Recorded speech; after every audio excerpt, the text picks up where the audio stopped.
es un guardia civil, está apuntando con la pistola, está apuntando al presidente del Congreso de los Diputados con la pistola y vemos cómo... Cuidado, la policía. No podemos emitir más porque nos están apuntando con la policía. Llevan metralletas.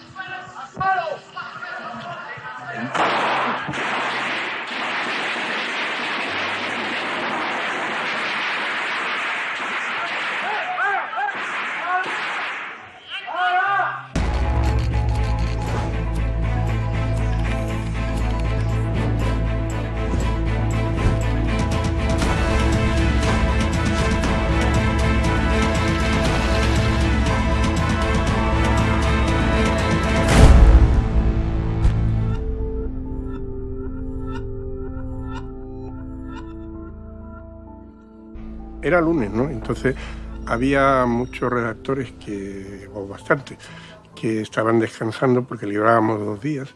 Era un día monótono porque ya se sabía que Calvo Sotelo iba a ser investido. Estábamos oyendo la radio cuando oímos los disparos clarísimamente, lo que ninguno tuvimos duda de que eran disparos. No sabíamos qué estaba pasando, solo oímos disparos y después un silencio.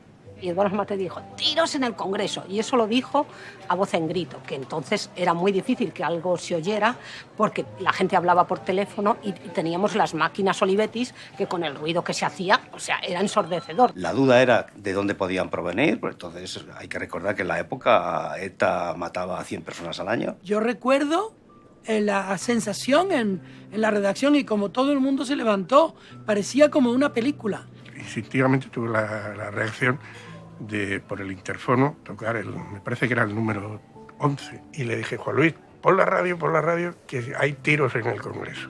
Cuando empezó la votación bajé el volumen de la radio y recibí a un periodista que quería incorporarse a la redacción de Sevilla. Y estando hablando, en 3 minutos o así, empezó un ruido muy fuerte del chitófano, dando voces diciendo, Juan Luis, pon la radio.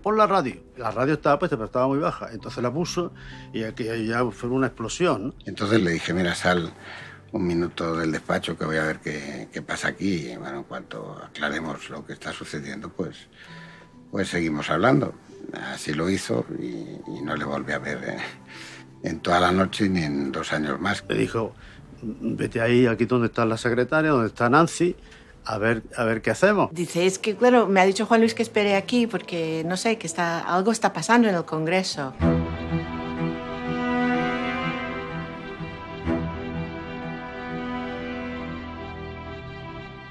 Aquel 23 de febrero yo era el secretario 4º del Congreso, es decir, el último de la fila. Yo tenía 30 años recién cumplidos, me había casado hacía 2 meses y ese día vine con el traje de boda.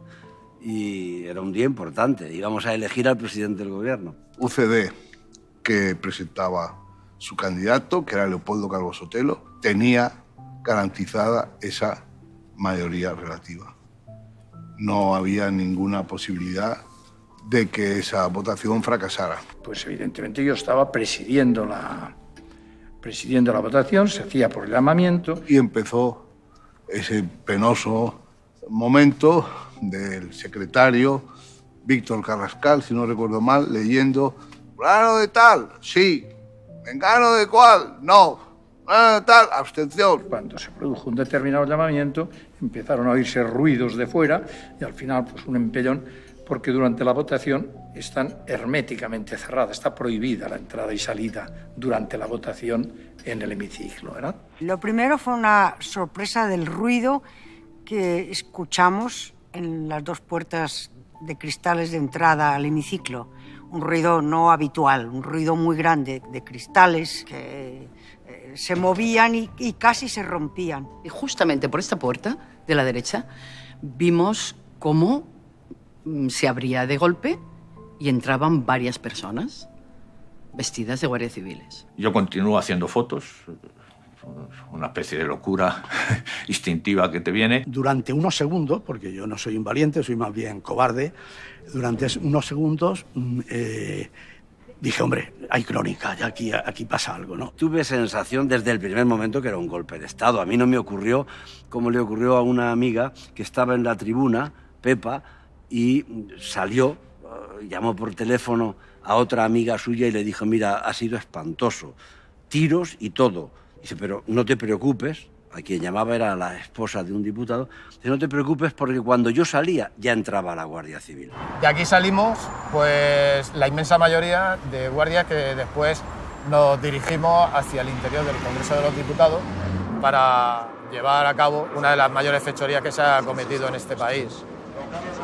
Íbamos escuchando la radio, porque sí que es cierto que el conductor la radio la tenía encendida, cuando la voz del periodista de la cadena SER se le quiebra y entonces el capitán que iba al lado del conductor apagó la radio. Había creencia en muchos ciudadanos que en la Guardia Civil pues no habría el deseo de ser unos facinerosos y levantarse contra la ley, ¿no? Pensamos incluso que podía ser ETA, que podía ser un atentado, que podía ser un secuestro del Congreso, hasta que nos dimos cuenta de que una de las personas que entraba era Tejero. El general Gutiérrez Mellado se puso de pie y dijo, es Tejero.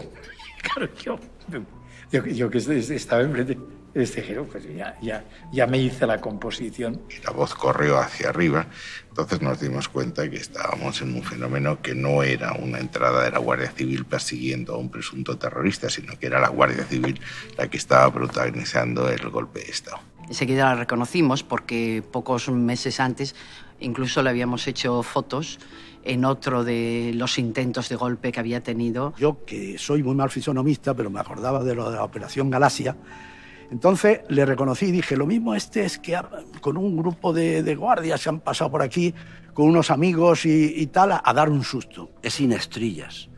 Le recordaba de unas fotos que se habían publicado de la Operación Galaxia y le confundí con su compañero de golpe. Paseando un día por la playa, pues vimos venir unos bigotes y yo dije, ¿este es Tejero? Y en efecto, era Tejero. Por supuesto, pasó de lado como si nada. Y como eso era el verano, pues esto ocurrió en febrero, pues lo tenía la carita muy clara, la caraza de él muy cara y los bigotes. Todos quietos, todos quietos. ¿Qué pasó? Se fue, pasó por delante, subió por la escalerilla que hay por delante y subió por mi derecha, por la escalerilla de mi derecha. Y entonces se plantó ahí así. ¡No se mueva nadie, coño! Entonces dispararon con las armas largas y todavía deben estar por ahí los impactos. Fue pánico, pues. Tremendo. Entonces todos nos echamos más o menos al suelo, nos metimos dentro del... Y bueno, allí estuvimos parados unos momentos hasta ver qué pasaba. Entró en esta tribuna un guardia civil, un cabo creo, y dio un disparo al aire y dijo, bueno, esto a ver lo que contáis mañana, porque esto no va con vosotros, va contra las instituciones, o sea que no estaban, por lo menos ese sabía a qué venía. Me asusté, tuve miedo. Me parecía que todo se iba a ir al traste. Yo había luchado contra la dictadura, por tanto no tenía la más mínima confianza en la Guardia Civil aquella que entraba. Me puso la pistola aquí, pero la pistola, es decir, la pistola era como si me hiciera con el dedo, pues todo me lo hacía con la pistola. Retírate, me hacía cosas así, ¿no? ¡Qué valiente, Tejero! Yo hubiera conseguido que Tejero fuera reptando desde aquí a la Puerta del Sol si me da a mí las armas y se las quito a él. Los cobardes no fueron los diputados, los cobardes fueron los que entraron ante un grupo de personas desarmadas y entraron con pistolas y con metralletas. No estaban reclutados entre los valientes y leales legionarios, eran diputados. Le ponen a un tío un arma, pues se tira al suelo, claro que se va a tirar, ¿qué voy a hacer? ¿Cómo te echaste al suelo? ¿Cómo caíste? Bueno, lo hicimos sin pensar, fue un acto reflejo, ¿no? Era el instinto de supervivencia, ¿no? ¿Quién no lo hizo? Estaba preparado psicológicamente para eso. Llevaba preparándose meses. Adolfo Suárez. Destacaron por su sentido del Estado y de lo que representaban Adolfo Suárez y Gutiérrez Mellado. Para él fue una humillación tremenda ver a gente de uniforme entrando armados y disparando y con vergüenza torera y militar, se levantó del escaño y se fue a por Tejero. Esa es una reacción, digamos, que es un reflejo de todo militar. Un teniente general que se encuentra con un teniente coronel delante, que le está mandando lo que hay que hacer, es que te den unas ganas de darle una patada a los huevos, verdaderamente de espanto, a Gutiérrez Mellado y a cualquiera. El otro que no se tumbó fue Carrillo, que estaba justo debajo de la tribuna de prensa. Eulalia Beltró le decía: Santiago, por favor, tírate al suelo, Santiago, tírate al suelo. Pero Santiago no se movió de su sitio. Luego le pregunté: Santiago, ¿por qué no te echaste? Y me dijo: mira, yo sabía que me mataban y el jefe de los comunistas no podía morir en el suelo.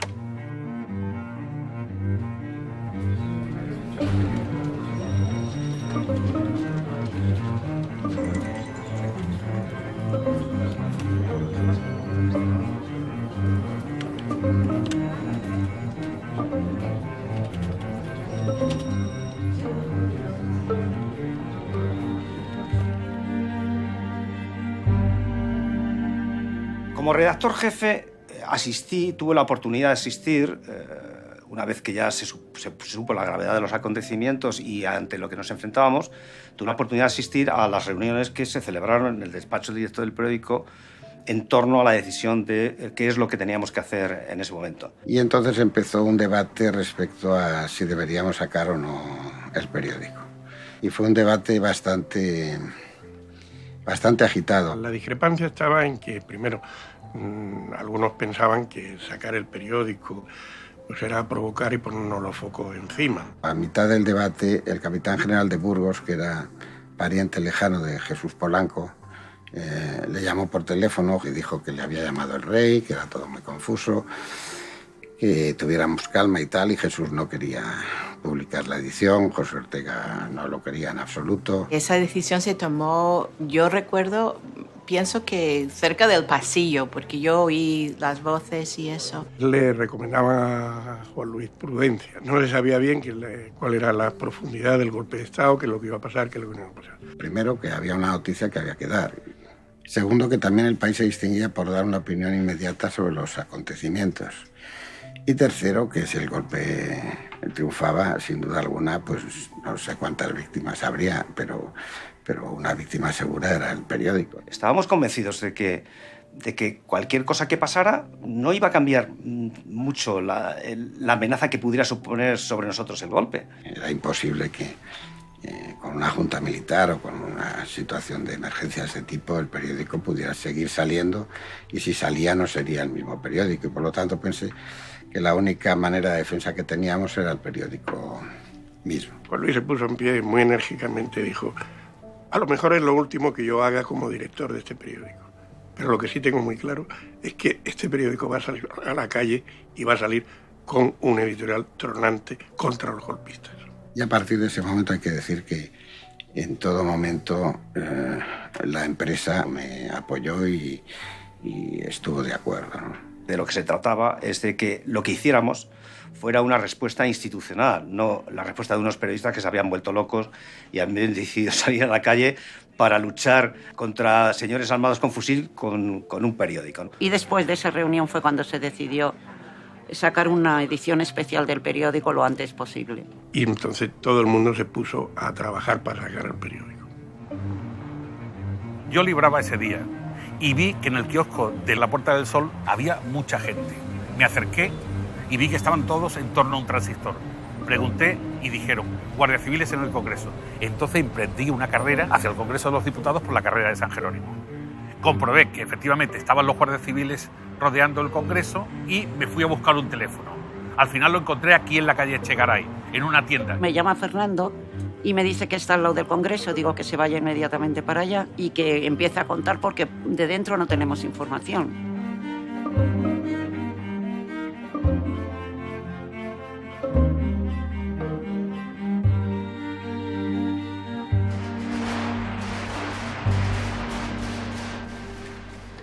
Momentos de incertidumbre, ya la gente, como cuando deja de llover, ya está escampando, ya volvieron poquito a poco a sentarse en los escaños y empezó a recuperarse eso que siempre se recupera, la vida cotidiana. Un silencio enorme, Después del tiroteo con Gutiérrez Mellado ya nos sentamos, había una calma muy tensa. Ya nos controlaron una vez que finalizaron los disparos y yo previamente ya había quitado el carrete. Al rato lo que dice es que ya podemos sentarnos, pero con las manos extendidas. Había que esconder aquello. Vi que había una posibilidad en el hueco del zapato, en la planta del pie, en un zapato más o menos ancho que yo llevaba, y disimuladamente lo fui bajando la mano hasta guardar el carrete. Subió un capitán, parece que era un capitán, que dijo que esto va a durar muy poco tiempo. Muñecas ese y el otro, tal, la autoridad militar, por supuesto, no sé qué, dispondrá lo que deba de ser, todas esas chapuzas que hicieron. Entonces yo quise apuntar la hora exacta en que se había producido, porque yo no tengo buena memoria. Entonces saco un bolígrafo, entonces un compañero que había, que nos matan, no quiten las manos de cómo están, que nos matan. Yo propuse a Pedro Calvo, lo puede confirmar, Pedro, es el momento. Le ponemos la zancadilla, le quitamos el arma y gritamos desde aquí: Tejero, ríndete, que han llegado los leales. Momento en que me cogió con fuerza y me sacó fuera Miguel Ángel. Pues, qué ideas de bombero. Entonces nos fuimos al bar. Yo tenía una cita en ese edificio que tenemos ahí, donde está en la esquina de Marqués de Cubas con la Plaza de las Cortes, porque me iba a comprar un piso que nunca me compré. Y me llamó diciéndome que estaba por allí, que hacía. Yo dije, bueno, si está ya Orgamvides y tal, lo que es importante es que te vengas para aquí, porque tenemos que coordinar toda la información. Sabíamos que no había muerto nadie en el Congreso, pero no sabíamos si las capitanías generales de toda España se estaban levantando.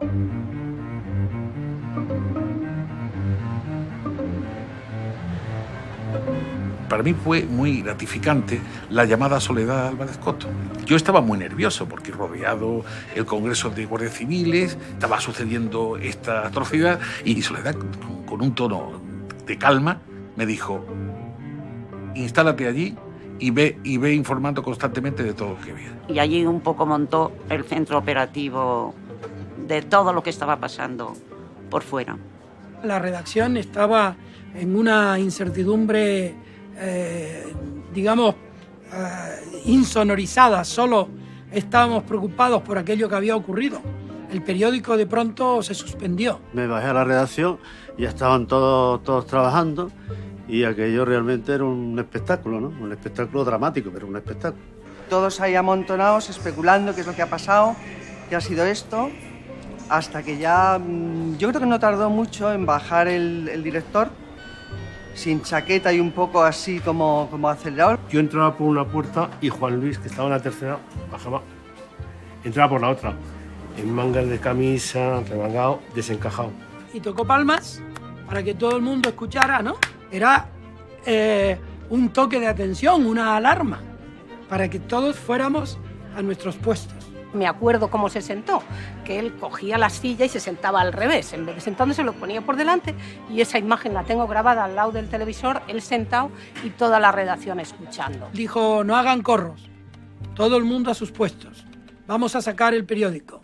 Esto es un golpe de Estado. Y yo estaba convencida, como estos triunfasen, que yo me cogía mi pasaporte y me largaba de España fuera donde fuera.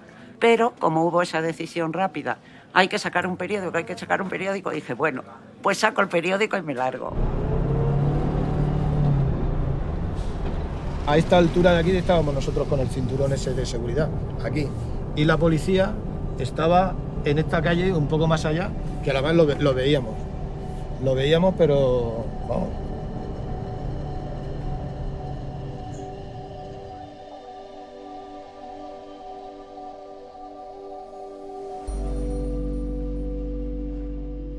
Cuando llegamos allá a la tribuna de invitados y nos asomamos y vimos lo que había abajo, es cuando ya nos hacemos cargo de lo que pasaba. Lo que primero le dije a mi amigo fue: Paco, digo, esto no es un acto terrorista. Esto es que estamos nosotros dando un golpe de Estado. Aquí los terroristas somos nosotros.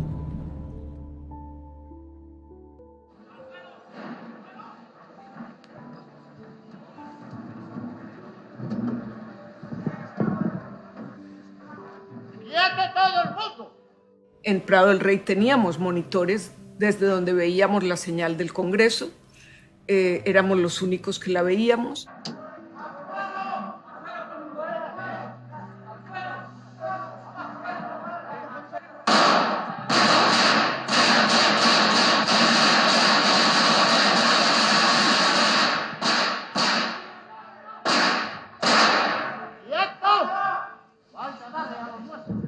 El cámara de televisión estaba asustado como todos nosotros. Estaba detrás de la cámara, se tumbó, no sé, y dejó. La cámara siguió, el tiro de cámara que dicen los expertos, siguió enfocado donde estaba, que era en la tribuna. Apaga eso o te mato. Y el otro, haciéndose el tonto, dice, no, si eso es realización, el camión de realización, yo no puedo hacer nada. Apagaron el chivato, el piloto, pero no la cámara. No intentes sacar la cámara que te mato, ¿eh? Desenchúfalo. Que no quiero ver imagen. Que es del camión. Que yo no soy. Desenchufa eso. Que yo no soy. Eso. Pasaron 20 o 25 minutos y alguien de Prado del Rey, o del control, o de Televisión Española, les llamó a ellos a decirles que os están grabando. Y entonces volvieron a le dieron el manotazo al lente de la cámara y hasta ahí llegó la imagen. El próximo movimiento de manos se mueve esto, ¿eh? Todos sabíamos que si se iban a tomar el Congreso se tenían que tomar además la televisión. Y entonces estábamos pendientes en las ventanas de ver si entraba algún tanque y efectivamente entraron y yo dije, esto lo tiene que saber alguien, nadie sabe que están aquí. Entonces cogí el teléfono y llamé al País. Ay, Ana Cristina, no se puede poner. Y entonces digo, con lo que está, dice, bueno, pues nada, dile simplemente que acaba de entrar el ejército, bueno, soldados en Televisión Española. Dije, un momentito, ahora mismo se pone. Llamé al director general de televisión, que entonces era Fernando Castedo, y le dije, me llamaba Ana Cristina Navarro, me dice, te hablo en presencia del capitán o del comandante fulanito, que está aquí presente conmigo en el despacho. Yo llamo a otro compañero que se llama Juanjo Toaria, que dice, con la bayoneta calada por los pasillos. Evidentemente que había que si das un golpe de Estado, lo primero que hay que hacer es controlar los medios de comunicación, está claro. Entonces comprendí que efectivamente tenía que ser muy rápido todo y luego que había más riesgos probables de los que quizás habíamos imaginado al principio. Si habían ido a Televisión Española, pues el sitio razonable donde tenían que ir después era el periódico El País. En aquella época, ya solo por llevar El País debajo del brazo era sospechoso y podía ser objeto de un atentado de cualquiera, o sea, estábamos muy significados. Había mucha gente que nos quería muchísimo, pero otros nada. Incluso era un signo de identificación ideológica. Decían, este tío va con El País, este es de izquierda. Es un periódico independiente, un periódico que sale de los estertores del franquismo y que, evidentemente, en el que todos tenemos una militancia absoluta y sin fisuras. El periódico que salió defendiendo la democracia y defendiendo la transición. Antes que nadie, antes que salieran los demás periódicos que nos acompañaron en esta aventura. Pensé que no era bueno que saliera solo el periódico a la calle, porque si el golpe triunfaba nos íbamos a significar de manera muy especial, íbamos a ser más objeto de represión. Y se me ocurrió llamar al director de Diario 16, que era Pedro J. Ramírez. Juan Luis quería que el mayor número de periódicos de Madrid y de Barcelona salieran a la calle, da una sensación de que las cosas funcionaban de acuerdo con la legalidad constitucional. Fui testigo de una discusión de Juan Luis con Pedro J. Telefónica en la que pues discutieron que había que sacar periódicos, que sí, que sí, no, pero vamos, Juan Luis yo creo que lo tuvo claro siempre desde el primer momento. El director del Diario 16 dijo que no, que ellos no estaban en disposición de salir, porque claro, nosotros somos un periódico modesto. Y el director de nuestro periódico decía, hombre, no me cuentes eso, que acabas de sacar hace un mes una edición especial cuando la emisión de Suárez y la sacaste en 2 horas. Yo creo, Pedro, que lo que tú tienes es miedo, y además comprendo que tengas miedo, porque yo también tengo miedo. Tú no, el problema no es que no tengas medios, es que no tienes cojones. Y le corrí. El miedo es absolutamente libre y no tiene mayor importancia. Pero lo que no es conveniente es alterar la verdad de los hechos. El Diario 16 salió bastante más tarde. Después, pues ha dicho, salieron 2 periódicos. No, salió uno y el otro salió ya cuando vio que no podía pasar nada.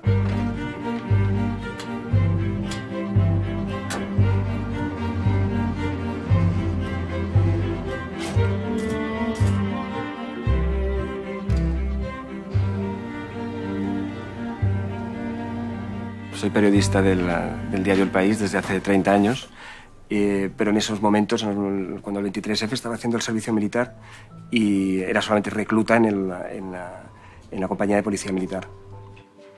Nosotros estábamos en el núcleo, en uno de los núcleos de la conspiración, que era el cuartel general de la División Acorazada. Tuvimos indicios de que pasaba algo ese mediodía, antes incluso de la toma del Congreso, porque apareció el general Torres Rojas, que iba a ser uno de los protagonistas del golpe, y apareció vestido con el uniforme de combate, una cosa que nos chocó mucho. Se debían haber ido todos a casa, todos los oficiales y suboficiales que no estuvieran de servicio, a las 5 de la tarde.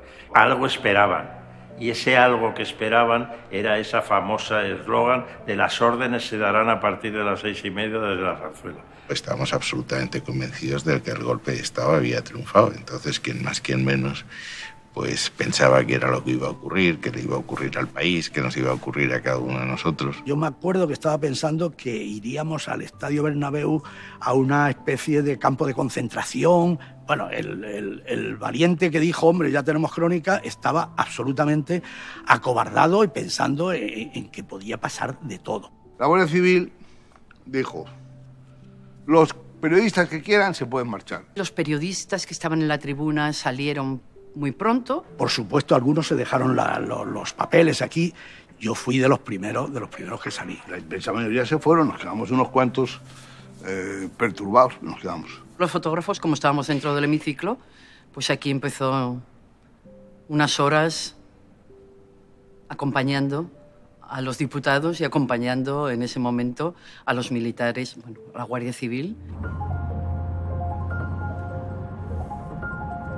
Cuando los golpistas nos dejaron salir, que serían las 7:30 más o menos, nos fuimos Boni y yo hacia mi casa porque pensamos que sería bueno llamar por teléfono antes de venir al periódico y además porque las cabinas estaban todas ocupadas con gente y Sol nos dijo que fuéramos de inmediato porque se iba a hacer una edición especial. Y que anticipáramos una crónica sin escribirla. Sí.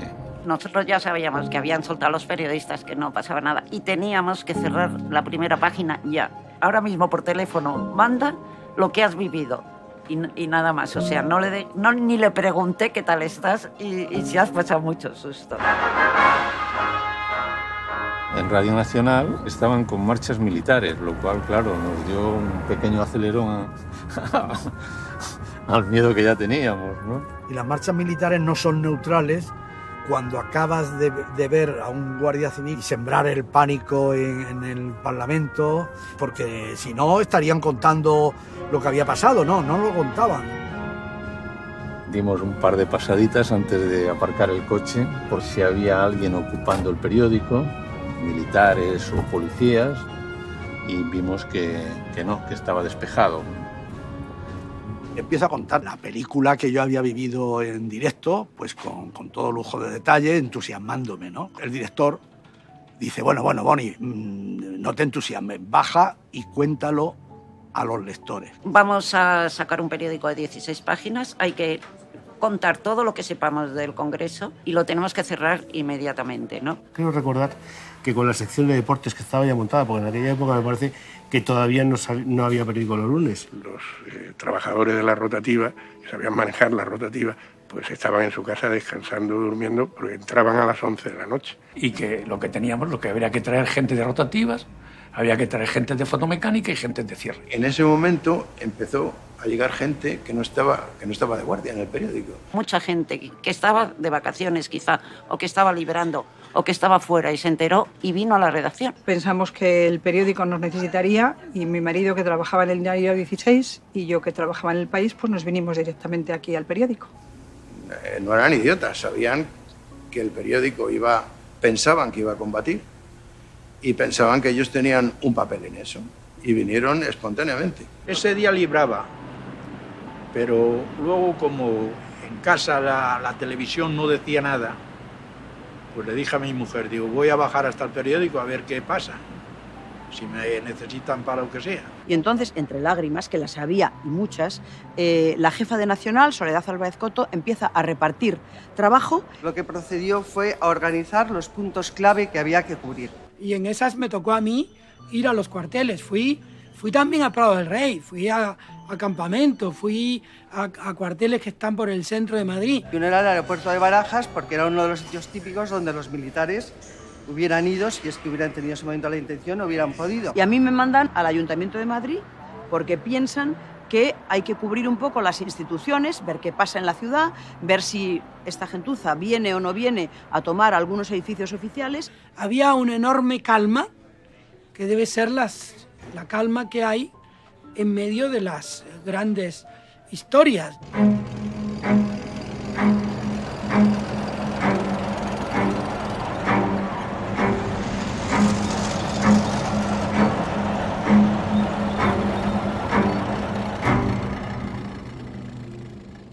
Cuando tenemos noticia de que las tropas de Milán están en Valencia y tomamos conciencia de que los carros están ocupando la ciudad, todos sabemos que puede pasar cualquier cosa en cualquier momento. Tenía la imagen de un presentador de la televisión checa anunciando al mundo que los tanques soviéticos habían entrado en Praga y pidiendo ayuda, y era una imagen muy dramática. Nos pidieron a Jesús Hermida, a mí, a Nancy Abel y a otras personas de la redacción que contáramos de inmediato en el extranjero qué es lo que estaba ocurriendo. Y de repente, cuando he oído a mí misma decir tanques en la calle, tanks in the streets, military takeover, coup d'état, todas esas palabras en inglés, me entró, con perdón, el acojone total. Si enseguida se sabía en el extranjero que este era un golpe de Estado, habría una solidaridad internacional. Cuando el país sacó una edición, todas las agencias del mundo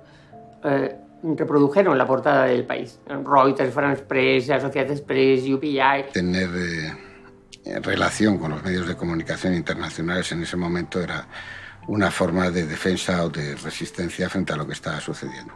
Luego vimos cosas pintorescas. Estaban obsesionados con que les iban a cortar la luz. Tejero, en un momento dado, intentó poner todas las sillas, varias sillas en el centro del hemiciclo. Le sacaron las tripas, el serrín o lo que hubiera ahí. Todo lo que era el asiento era de paja. Pues le dieron la vuelta, rajaron la paja esa, la sacaron. Y alguien le dijo desde el gobierno, son isabelinas. Bueno, a mí lo que menos me importaba es que fueran isabelinas. El caso es que rompió una silla y les dijo a un guardia, si se va la luz, le prenden fuego. Pero piensen ustedes un momento, es decir, es que todo esto es madera. Es decir, ustedes es que quieren incendiar este edificio. Pero ¿cómo se les puede ocurrir? Si aquí sale humo, hay fuego y empezamos a salir, esto va a ser un tiroteo. Y el tipo, desde ahí, le dijo a un guardia, guardias, si se va la luz, pónganse en las puertas y al menor roce abran fuego. Si notábamos algo extraño que nos rozara, disparar. Órdenes concretas. Y entonces fue cuando pensamos, coño, aquí va a ponerse esto muy mal.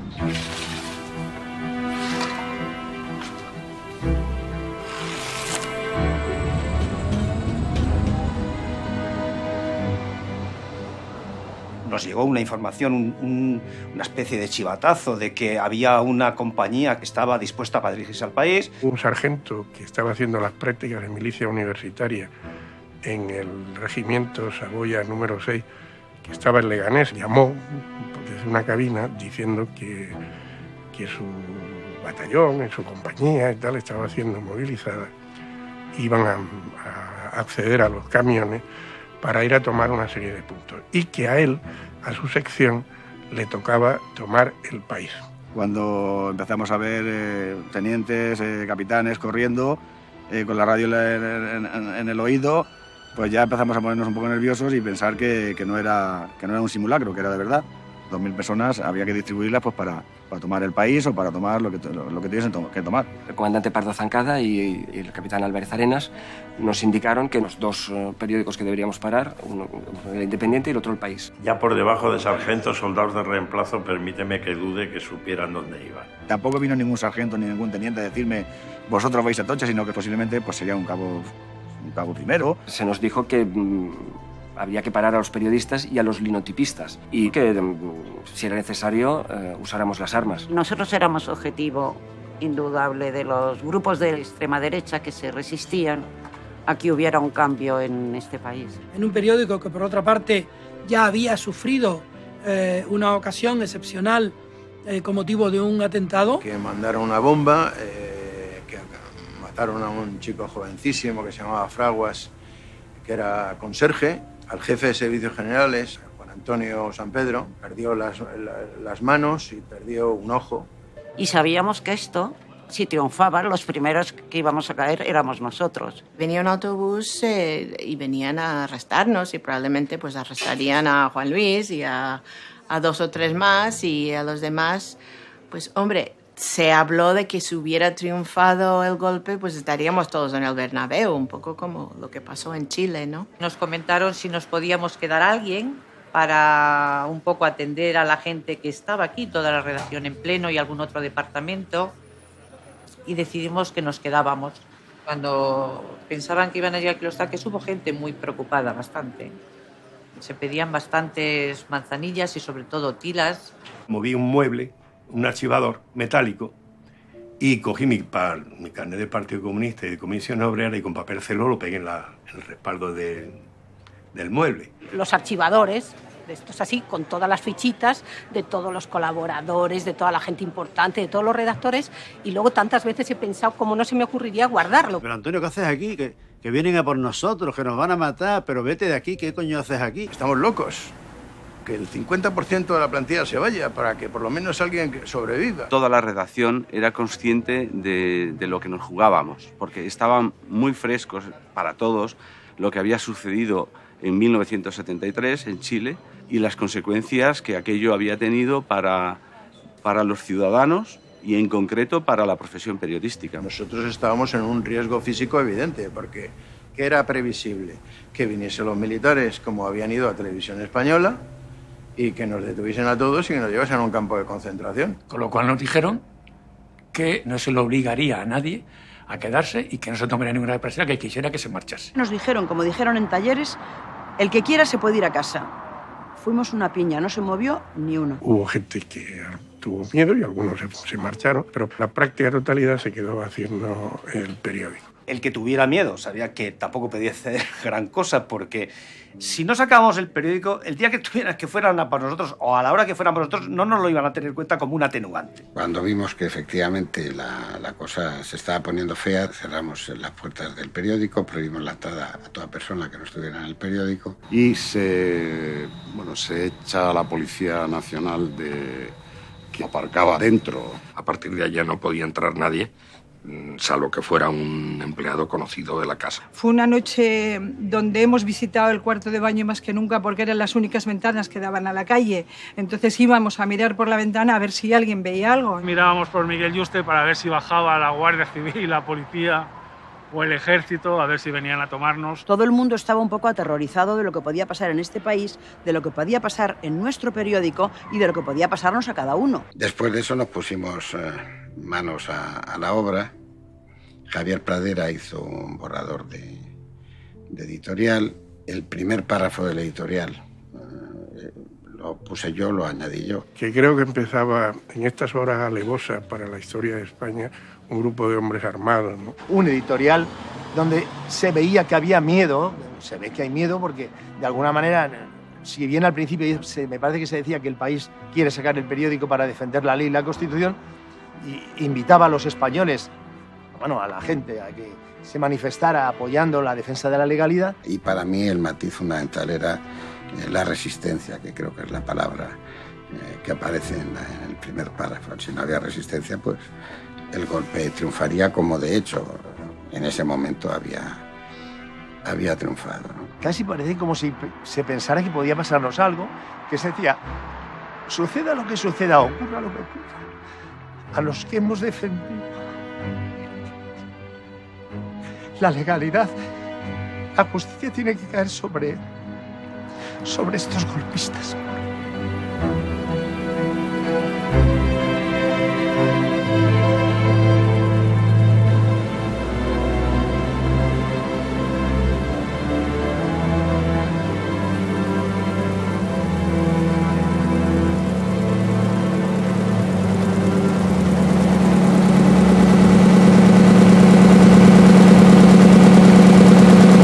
se hicieron 2 cabezas. El País con la Constitución era el titular. Cuando se hablaba del País periódico era todo en mayúsculas, ¿no? El País era en todo en mayúsculas. Se hizo otro con el País de versales o mayúsculas. Y estaban los 2 titulares para salir. Y les tuvieron en la redacción, tuvieron ellos una discusión, si no. Queríamos meter 2 conceptos, que era el país, la ciudadanía, toda España, con la Constitución, y el País periódico alineado con la Constitución. El periódico El País y La Nación entera, la que están con la Constitución, ¿no? Por primera vez nos cambiamos las normas marcadas por Julio Alonso, que un titular no podía ser superior al cuerpo 36. Aquel periódico es un periódico sin reglas. De hecho, nunca habíamos utilizado una tipografía, yo no sé exactamente qué cuerpo es, pues yo calculo que eso puede ser tal vez el cuerpo 180, una cosa así. Es más, nosotros no teníamos para hacer cabezas mayor del cuerpo 36, con lo cual tuvimos que hacerlo en fotomecánica ampliando el título hasta el máximo que nos dijeron.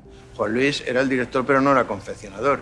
Y él pintó la página que le parecía que tenía que salir, y supongo que le importaba 3 pepinos, las reglas de Julio Alonso y de Reinhard Gede. Cuando ya estábamos haciendo y estaba empezando a hacer páginas de redacción y a montarlas, sacándolas y metiéndolas unos y otros, porque los redactores no paraban de hacer correcciones. Nos hacían volver a trabajar rápidamente cuando había una noticia nueva, pues que ahora mismo se sabe que los tanques están en Valencia. Metíamos una página en la fotomecánica y al rato la sacábamos. Y ibas, oye, que creo que los tanques llegan a Televisión Española. Volvíamos a meter otra, lo volvíamos a sacar, hasta que bajó el señor Cebrián y dijo, se acabaron a hacer más cambios. Porque los periodistas en las horas pasaban y no se daban cuenta de que teníamos que salir a la calle.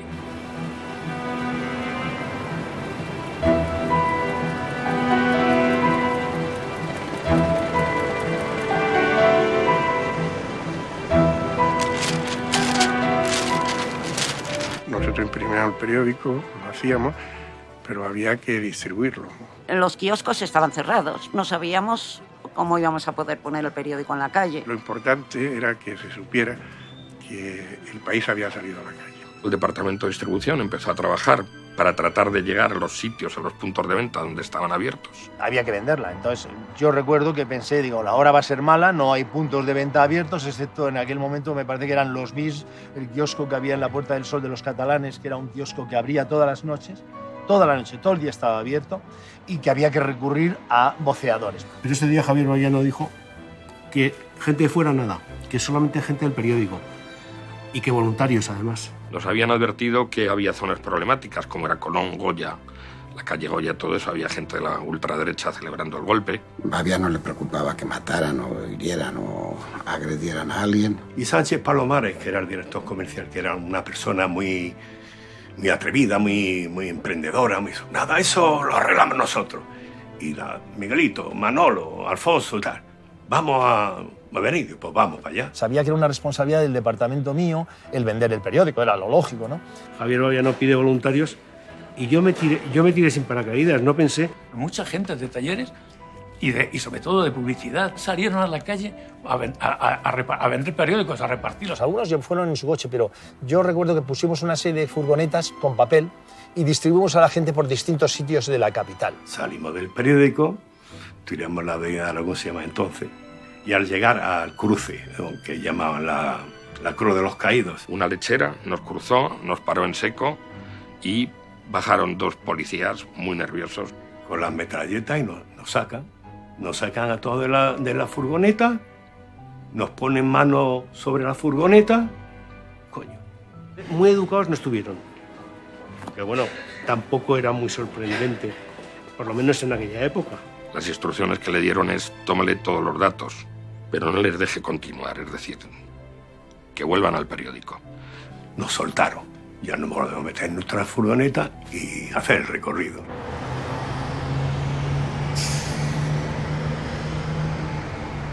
Fuimos llamados los periodistas que quedábamos, que éramos 8 o 10, y nos reunieron ahí en el pasillo. ¿Tienen ustedes que irse? Los compañeros literarios, los invitados, se habían ido todos, aquello estaba vacío.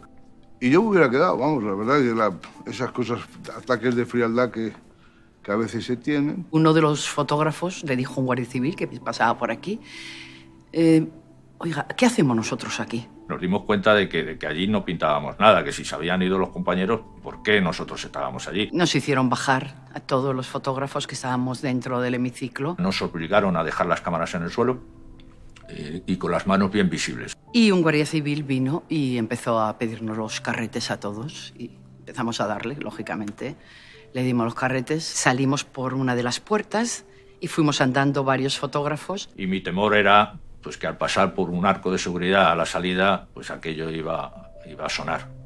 Era un metálico. Yo dejé cámaras y salimos fuera. La responsabilidad de lo que yo había hecho la quería tener yo. Entonces yo me metí en el cuarto oscuro a revelar ese carrete. Y la verdad que fue, pues durante esos 6 minutos que tarda en revelarse, pues fuera un poco el comerte las uñas, no decir, habrá salido algo, estará bien. Cuando tú ves la secuencia, te quedas sorprendido de cómo es posible que haya 10 fotos que están movidas, que está la cabeza cortada. Se ve que hay movimiento, ¿no? Pero sin embargo hay una foto que está perfectamente tomada. Tiene luz, tiene encuadre, tiene absolutamente todo, porque la foto no está encuadrada, es el 100% del fotograma. Sentí una sana envidia, pero bueno, no sé si sana. Creo que no es ni sana. Una envidia terrible de no poder haber sacado yo mis fotos. No me lo podía creer cómo era posible que nadie había conseguido sacar fotos de ahí. La suerte que 2 compañeros en ese momento tuvieron la osadía, bueno, ese sexto sentido, como son Barrio Pedro y Manolo Hernández de León, y bueno, hubo fotos que pudieron salir. La primera edición del País no habían llegado esas fotos todavía. Publicamos una fachada del Congreso como toda ilustración.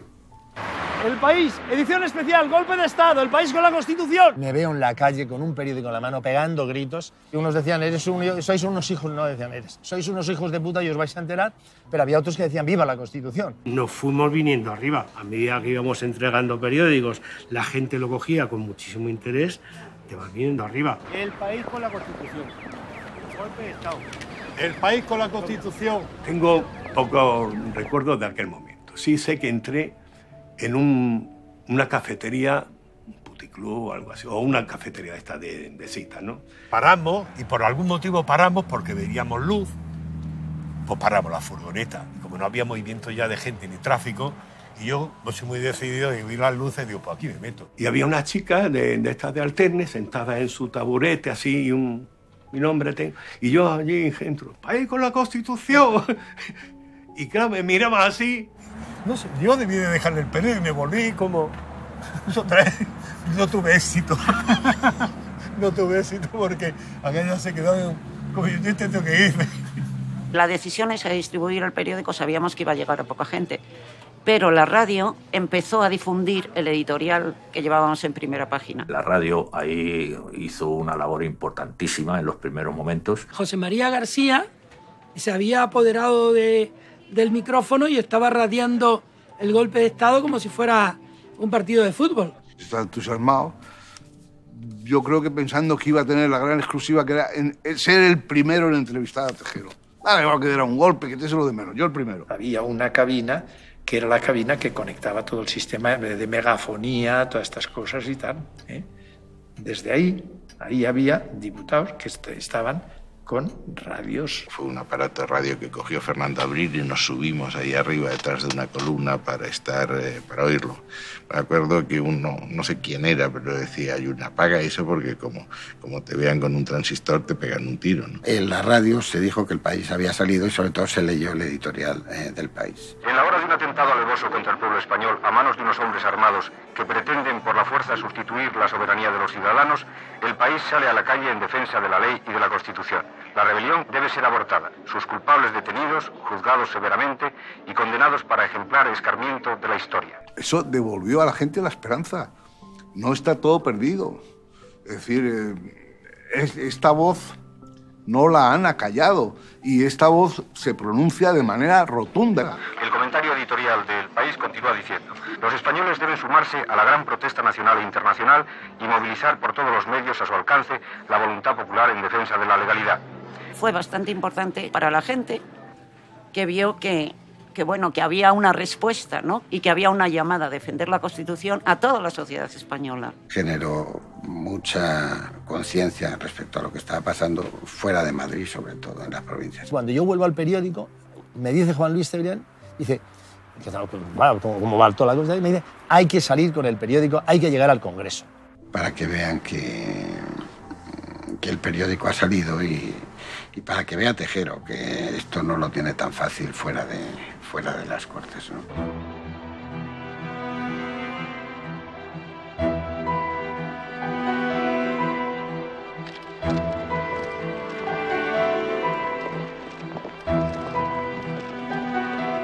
Cuando llegamos con los periódicos había ya gente en la puerta del Palace, ¿de acuerdo? Aquella noche pues, el hotel pues, parecía un búnker. Era militares, policía, guardia civil. Estaban esperando a ver cómo tornaba esto. Si iba hacia adelante o iba hacia detrás. Había una expectación. Estaban todos pues, a favor. Oye, pues hay un golpe de Estado, no sé qué. Bueno, pues todos eufóricos. Había curiosos, demócratas, golpistas, muchos también, esperando a ver cómo se decantaba la situación.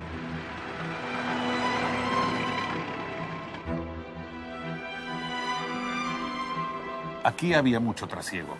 Estaban varios cordones policiales. Primero la Guardia Civil, unos de ellos eran golpistas de esos cordones y otros de la Policía Nacional. Lo que había era un cordón de Guardia Civil con los subfusiles montados apuntando hacia afuera y un cordón de geos con el CEDME apuntando hacia adentro. Todo el mundo acercado por todo el mundo. La Policía Nacional por la Guardia Civil, la Guardia Civil por la Policía Nacional otra vez, la Policía Nacional por el Grupo de Acción Rural de la Guardia Civil. Y ni Dios sabe lo que está pasando allí. Que te viene a la cabeza rápidamente es como a uno se le caiga el CEDME y se dispare, aquí va a morir hasta el tato. Incluso creo que tuvieron la jeta de vendérselo a los policías, que no se sabía si estaban defendiendo el Congreso o a los que estaban ocupando el Congreso. Le dijeron, no, pero nosotros se lo pagamos. Sacaron sus 5 gritos, se empeñaron y lo pagaron. En ese momento empezaron a aparecer policías nacionales de las furgonetas pidiendo en los periódicos. No sé cuántos repartimos, pero unos cuantos. El general Sáez de Santa María me llamó y me dijo, si te parece voy a meter el periódico en el hemiciclo. Se acercaron a mí dos oficiales, yo creo que eran jefes o oficiales. Se volvieron a pasear hacia allí, no sé si hablaron con alguien, tardaron más desde luego y al rato volvieron. Uno de los oficiales llamó a un guardia civil que estaba a este lado del cordón. Que pues miren, a mí me han dicho que a ver si hay posibilidad de meter algún ejemplar en el Congreso. Se lo entregué al guardia civil, él lo cogió, probablemente era alguno de los sublevadores que estaba cubriendo esta puerta lateral del Congreso. Yo le di el paquete, el guardia civil se acercó para meterlo por esa puerta de ahí.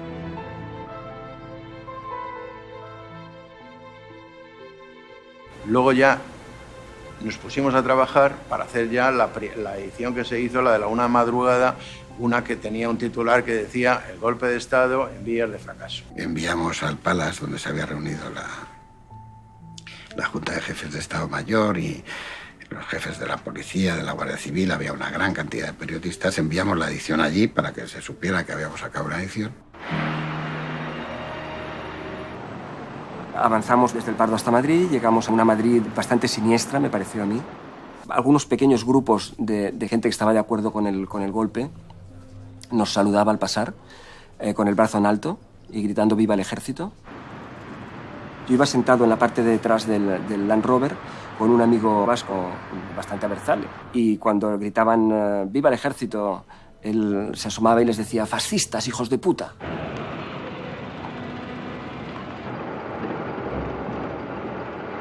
Y de repente nos encontramos aparcados con los Land Rovers delante de los leones del Congreso. Y entonces caímos en la cuenta de que estábamos en el centro de la noche, en el centro del golpe. Bueno, pues pensamos, esto cambia de color. Estos llegan a levantar el sitio. Y también preguntaron desde la mesa, ¿y con quién están? Dice, no, deben estar con nosotros. Pero no, venían a sumarse a los sitiadores. No venían a lo contrario, a sumarse. El comandante Pardo Zancada, que con su sentido del honor realmente decide que una vez que ha fracasado el golpe, no dejar solo a Tejero. Y comprometer una unidad militar de élite, entre comillas, cuando en realidad éramos un puñado de muchachos horrorizados, ¿no? en ese momento.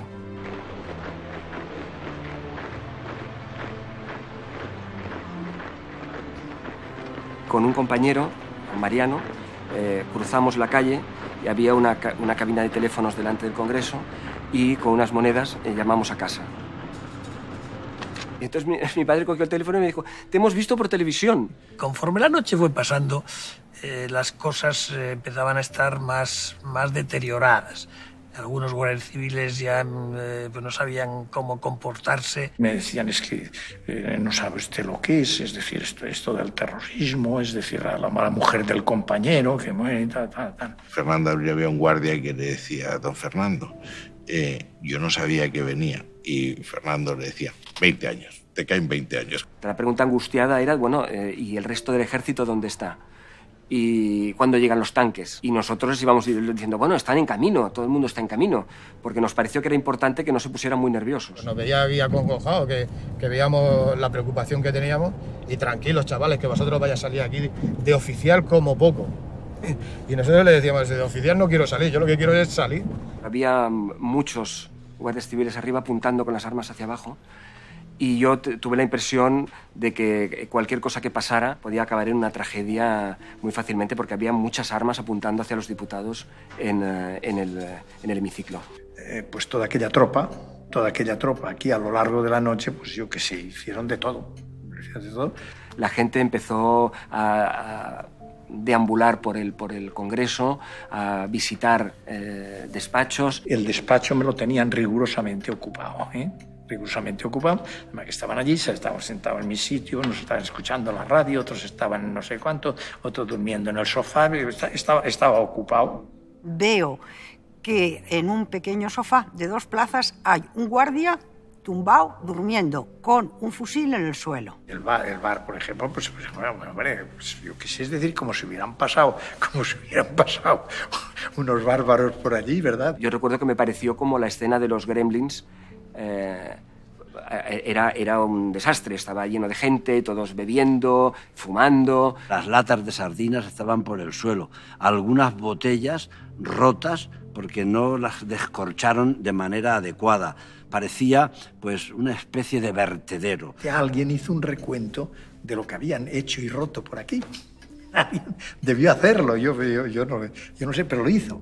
Y les condenaron a pagar una cantidad. Los guardias civiles se llevaron la caja con la recaudación. La caja, lo que se había recaudado.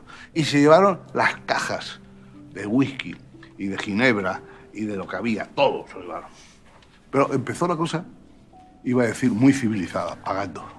Y terminó, pues eso, con la rapiña. Radios, Wallmans, llevaba plumas estilográficas, cosas que habían cogido del Congreso. Incluso había un compañero que regresó al cuartel de habernos jugado la vida con un chorizo considerable metido debajo de la chaqueta. Y me llamó la INA, ya más avanzada la noche, a preguntarme que qué opinaba yo de si debían los GEO asaltar o no el Congreso. Claro, me pareció una pregunta un poco exótica. Viendo policía y guardia civil saltando por los tejados de enfrente con armas y apuntando hacia nosotros. Estaba muy claro que estábamos rodeados y que en cualquier momento se podía producir un asalto para liberar a los diputados. Alguien propuso quitarnos la ropa y quedarnos desnudos y por lo tanto que no se nos pudiera identificar con nada. Es decir, estás en medio de la noche más larga de la democracia española, aparecer en calzoncillos quizá tampoco era muy apetecible, ¿no? Mi momento de mayor satisfacción dentro de la angustia fue cuando yo fui al baño. Vi un guardia que estaba sentado aquí mismo en una silla como esta. Estaba leyendo un periódico que yo no pude percibir cuál era, pero me quedé mirándole, lo tenía abierto, y cuando yo pasé al baño, que es esa puerta, Él me hizo el gesto amable de cerrarlo para que yo pudiese leer que el golpe de Estado pues había fracasado, ¿no? Un titular que a todo el mundo le golpeó muchísimo y que le devolvió la esperanza. El país con la Constitución, golpe de Estado. Entonces, todavía no se ha perdido todo. Eso fue muy importante. Ya no entré al baño. Me fui a la mesa a decir, ha fracasado el golpe. Lo he leído. ¿Cómo? En El País, sí, lo tenía un guardia. Yo pude leer esto y yo pensaba, joder, el país que bien lo ha hecho, que deprisa ha sacado todo esto. Reencontrarme con El País, papel, fue algo así como identificarme con el país democrático, claro. Y a partir de ahí ellos comprendieron que efectivamente las cosas no eran tan oscuras o podrían no ser tan oscuras, puesto que efectivamente había un movimiento civil fuera del Parlamento que estaba dispuesto a resistirse al golpe, ¿no? Pues la acción especial le causó un gran impacto. Fue realmente conmovedor el que se supiera que había habido ya en la calle un medio de comunicación. Si en El País se pudo publicar aquello y El País llegó y un guardia lo tenía, en España tenían también el periódico, ¿no? De manera que empezó a surgir nuestra esperanza, ¿no? Si hay esto es que hay voluntad en la calle y hay ganas de que esto fracase. La gran incógnita, que yo creo que duró hasta la 1, es qué está haciendo el rey, por qué no sale el rey, qué está pasando con nosotros. Lo pudo hacer una vez que comprobó que la base de Manises de Valencia, la oficialidad allí le era leal y que por lo tanto los cazas estaban dispuestos a atacar a los tanques que había desplegado el general Milán del Bosque.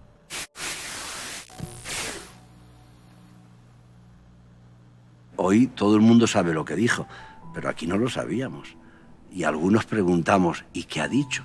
¿Con quién está el rey? El rey ha hablado ya. Y me dijo, sí, el rey ha hablado. Y le digo, ¿y qué ha dicho? Y digo, no lo sé, no le puedo decir nada. Se ha acabado, se ha acabado, se ha acabado. Es decir, mi sagacidad llegaba hasta eso. Una vez que habló el rey, o sea, el semblante de Cebrián, de toda la gente, o sea, como que cambió. Todos los capitanes iban a favor del rey en contra del golpe.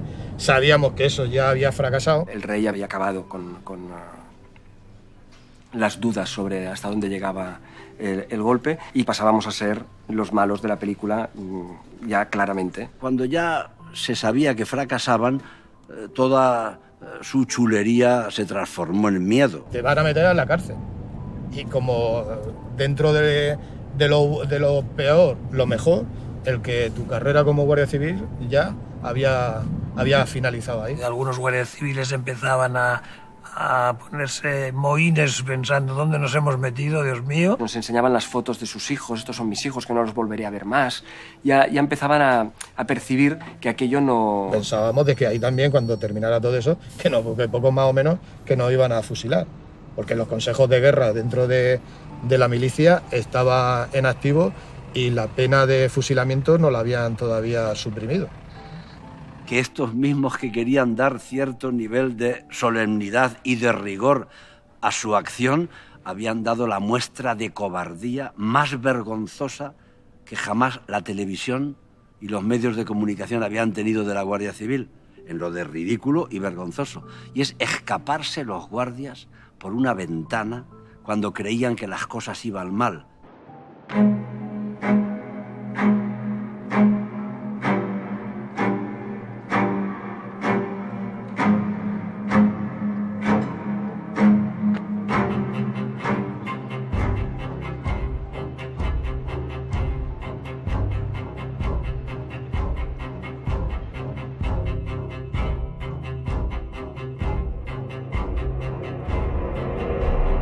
Mañana entró el tejero con un grupo de guardias civiles dándome la espalda a mí con el tricornio puesto y trató de hacer un speech a los diputados y ya, porque yo ahora ustedes ahora se irán a su casa pero yo me iré, no sé cuántos años estaré en la cárcel. Tejero quiso componer la escena de la rendición de Breda, ¿no? Primero que salgan los diputados, yo saldré el último, pero ¿qué es esto? Mangarrán. Quiso hacer un gesto de mayor ridiculez, y es que se cuadró ante la mesa, ante el presidente, y le dijo a sus órdenes, pueden desalojar. Y Landelino entonces Dijo, oiga, mire. Teniente coronel, las instrucciones en este hemiciclo y a efectos del desalojo en particular las da esta presidencia. Un momento, unos segundos de silencio. Se cuadró militarmente y me dijo, a sus órdenes, muchas gracias, señor presidente. Dijo, vámonos. Salimos de uno en uno y curiosamente todos le dimos las gracias al general Armada porque entendíamos que era el que nos había salvado en aquel momento. Lo había conocido cuando estaba de número 2 en la Casa Real, Casa de Su Majestad, y pues le felicité, le di las gracias, etcétera, etcétera, etcétera. La impresión en aquellos momentos que había era que Alfonso Armada era el hombre que había venido y que había resuelto la situación y todo eso. Pero eso me lo dijeron a mí, diputados, me lo dijeron diputados. Como un torero en las ventas, o sea, como si hubiera cortado 2 orejas y rabo, ¿no? Todos pensando que había hecho el servicio más imponente a la democracia aquel día, y él salía recibiendo los parabienes de todo el mundo, y luego descubrimos horas después que había sido destituido junto con el general Milans como cabecilla de la conspiración. Algunos testigos presentes me dijeron que la primera que se dio cuenta que podía estar armada ahí era la reina Sofía y que así lo hizo saber. Estábamos formados a los dos lados con las armas en la mano y a mí lo que se me ocurrió es que era una última humillación que se les hacía antes de dejarlos libres, como demostrando, os estamos dejando salir, pero bueno, pero aquí estamos.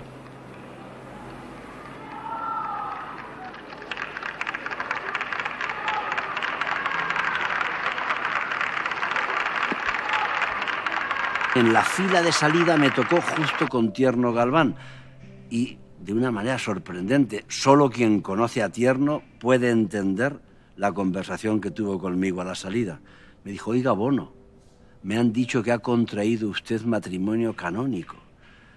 Yo, claro, no podía dar crédito a lo que me decía. Digo, sí, don Enrique, no, como no me invitó. El caso que a mí me tocó pues salir de los últimos, hicimos, porque así lo quiso el teniente coronel Tejero, de que saliéramos todos uno a uno y él agradeciendo a todos los que allí habíamos estado, dando la mano a cada uno.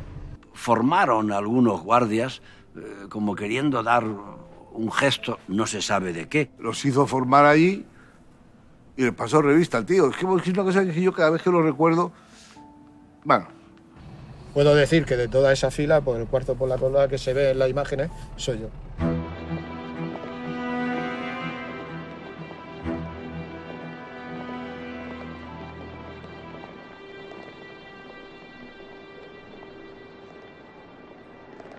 El ejército de Pancho Villa y tal ahí, pero ¿qué es esto? Y firmaron un papelito, el pacto del Capó, porque había un ayudante de no sé quién que dijo que no se puede dividir al ejército. Pues el ejército ya se ha dividido. Ha habido unos tíos que han entrado aquí a disparar.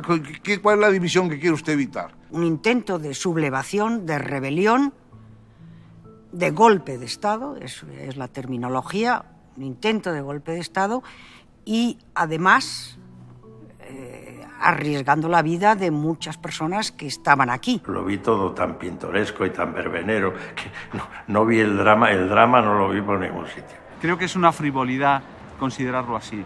Esto estaba escrito en tragedia y posiblemente cambiamos de género y acabó en operetta, en comedia, tal vez por la incompetencia o por el buen trabajo que hicieron el rey. El país, la más importante, me da la impresión de que fue la primera. El país con la Constitución me emocionó, coño.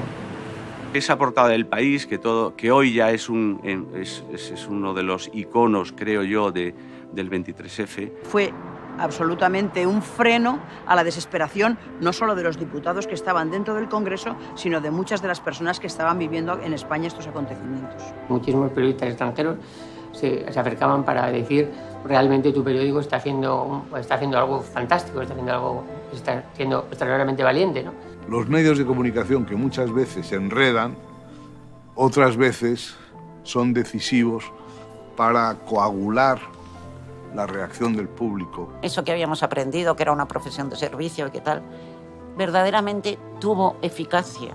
En las primeras horas de aquel momento tan dramático, pues pudo plantar, yo creo, uno de los hitos memorables del periodismo español, ¿no? Tampoco creíamos que estábamos haciendo una cosa heroica, sino simplemente pues, que era nuestro oficio, ¿no? Era ser periodistas y hacer un periódico, que es lo que nos tocaba, ¿no? La decisión de hacer el periódico evitó que nosotros tuviéramos miedo. Había como un objetivo. Un equipo dedicado totalmente a salvar, pues era salvar España esa noche. Una aventura sobre todo, ¿no? Atreverse a sacar una edición especial en ese momento y sobre todo pues una constatación de que pasara lo que pasara, ahí estábamos. Teniendo en cuenta el miedo que cada uno particularmente podía tener, porque creían que los iban a cazar allí como conejos. La gente llamaba llorando, o sea, no puedo decir cuántos, pero posiblemente 200 personas llorando porque hubiera salido el país. Y precisamente porque la gente esperaba esto, de este periódico, después de esto se produce ya la consagración del diario El País. Poco tiempo después fui a Suecia a entrevistarme con el primer ministro sueco, con Olof Palme, y me recibió en su despacho y en la pared de atrás, entre otros cuadros, había un cuadro con la primera página de la edición especial del País de esa noche, El País con la Constitución enmarcada. El 23F es el momento más importante del país en todos sus años de historia. La memoria de este suceso nos acompañará toda la vida. Y cuando le pregunten a ustedes a alguien que vivió lo mismo que yo viví, seguramente lo contará de otra manera. Hombre, la noche fue pues como otra noche cualquiera, solo que tirando periódicos. Toda la noche. No sé cuántas ediciones salieron, 2 o 3 o 4 o 5, no lo sé. Una montonera de ellas.